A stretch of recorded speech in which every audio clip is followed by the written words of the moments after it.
Currently, the situation is quite tense in the Vovchansk direction. Officially, this is called the southern Slobozhanske direction. There, the Russians are actively trying to advance both directly within the city itself and around it. These attempts are being repelled by Ukrainian defenders, but the problem is that the city itself is destroyed. And a separate issue, which has literally arisen just today and yesterday, is the presence of heavy fog. The thick fog helps Russian infantry groups infiltrate. Drones like the wing type are hardly flying at all right now. Now, as for drones of the wing type, they aren't flying at all. Drones like quadcopters are flying, but with some limitations. Even for tactical aviation, it's just inconvenient right now. There's very little visibility. That's why the Russians are taking advantage of the weather conditions to infiltrate small groups in the Vovchansk area most actively. Right now, the situation allows them to do this actively.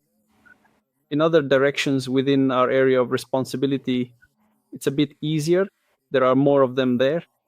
At the moment, it seems we're able to hold them back effectively, including in Kupiansk. They still have problems. On the Lyman direction, they are actively trying to advance, but again, these attempts are being thwarted. And on the Velikoburlutsk direction, which is also part of the southern Slobozhanske sector, but a bit further east, there are also reports of some advances, but without success. Here, I would ask you to focus in more detail on the situation around Kupiansk. First of all, the fighting for the city. What does it look like? How intense is it? And what is known about the presence of Russians in the city, about their equipment, and about their level of training? The Russians are present in the city, mainly in its northern districts.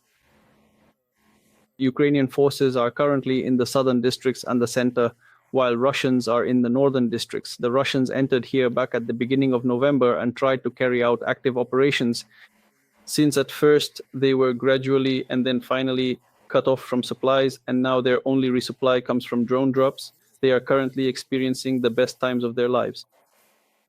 There are quite a few of them there, but it's also important to understand that rooting them out from the basements, especially when Russian drones are still operating at the same time, is a certain problem. But at the same time, since they also can't carry out active operations, sooner or later they simply run out of food, medicine, and ammunition, except for what is dropped to them. But of course, when something is dropped to them, we also see where it lands. So there are problems for them there as well. That's why right now it's quite difficult for Russian troops to establish themselves in Kupiansk. If we look at their level of training and equipment, this is actually typical for the Russian armed forces at the moment. These are people who signed up on contract, who recently signed a contract to solve some of their own financial problems in life. They were trained, of course. There was a month or two of preparation, the training certainly, but these are not professional soldiers who have practiced this all their lives or who have some specialized training against assault troops. No, these are still people who signed a contract recently.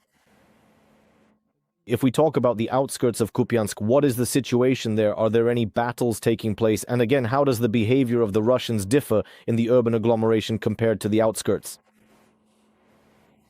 Well, in reality, of course, they are pushing more actively directly at the approaches because there, firstly, they can maintain their logistics. Secondly, these are not urban battles, so in principle, it's easier for them to try to advance somewhere there. But again, as of now, not very successfully. There were active attempts to push to the south of the city, and there were active attempts to push toward the Kupiansk railway junction.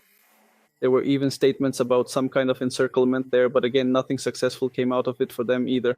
The Oskil River, the fighting around it, and the winter situation.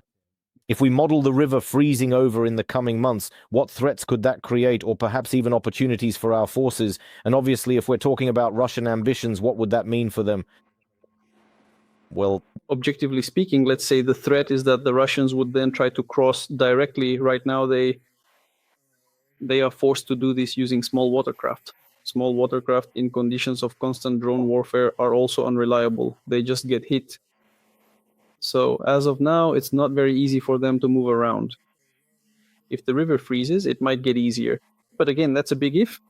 We still don't know what the actual conditions will be in winter. We still don't know what kind of winter it will be.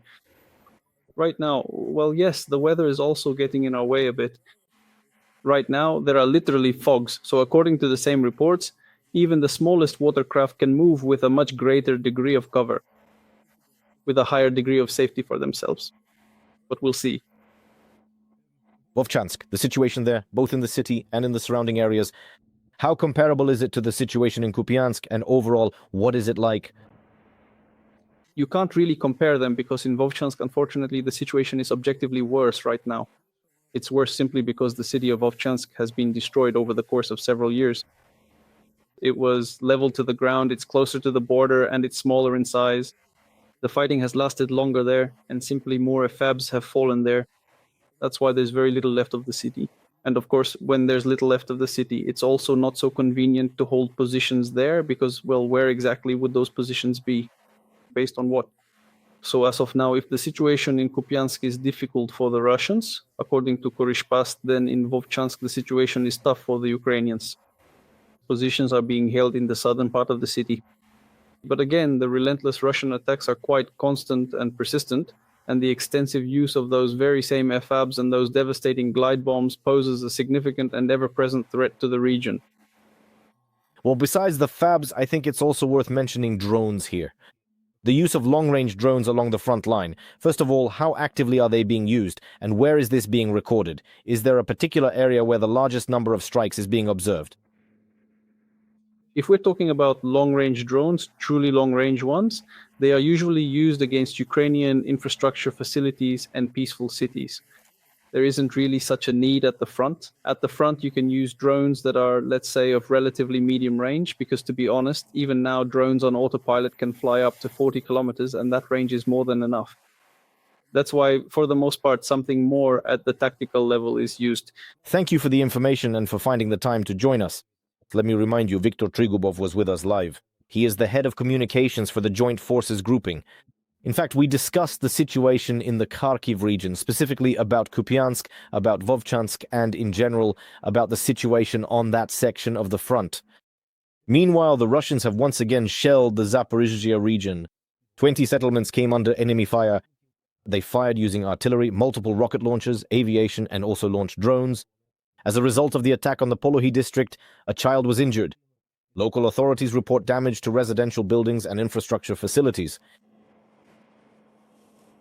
Alexander Kovalenko, spokesperson for the Zaporizhzhia Regional Military Administration, is joining our broadcast.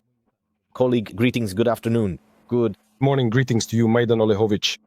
To start, I'd like you to describe the current operational situation in Zaporizhzhia itself and the surrounding areas. What is it like now?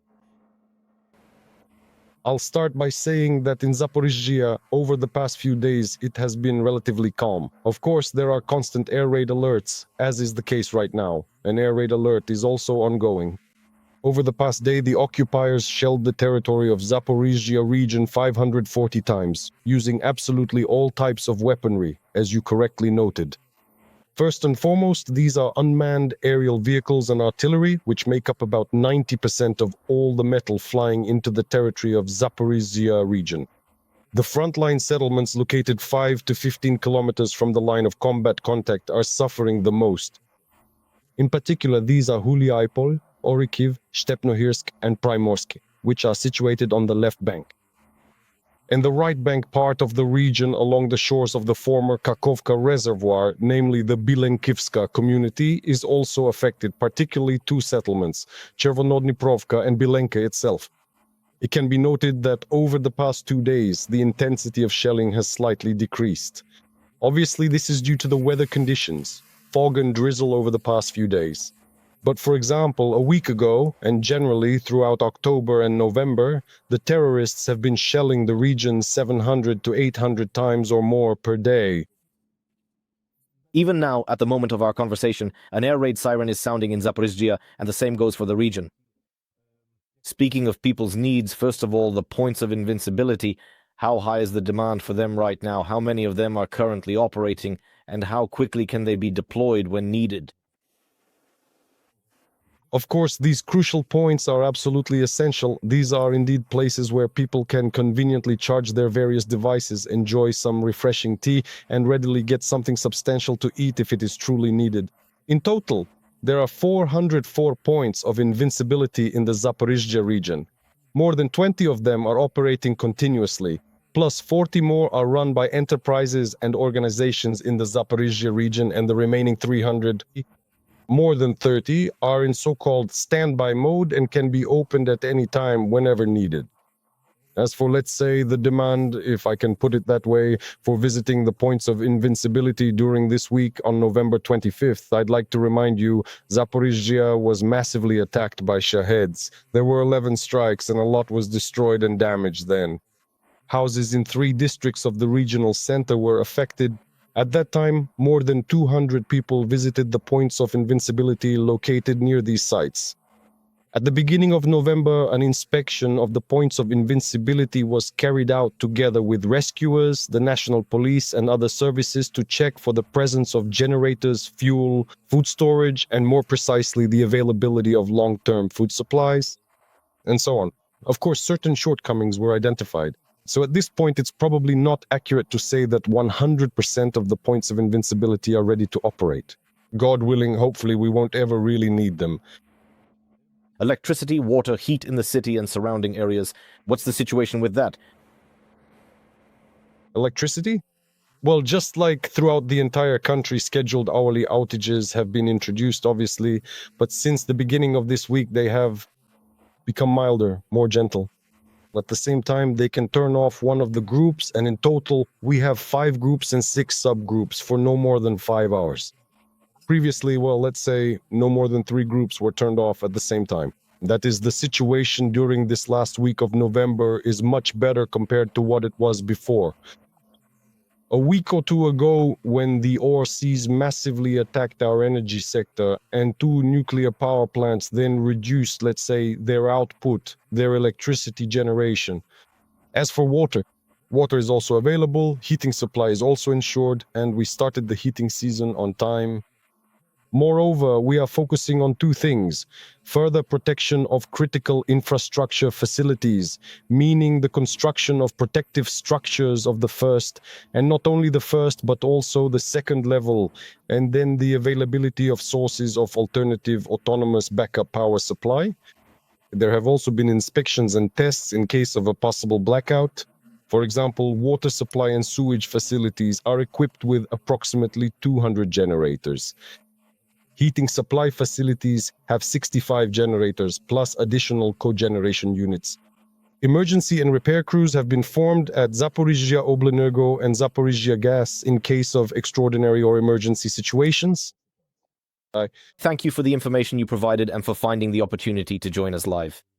Let me remind you, Alexander Kovalenko is with us live.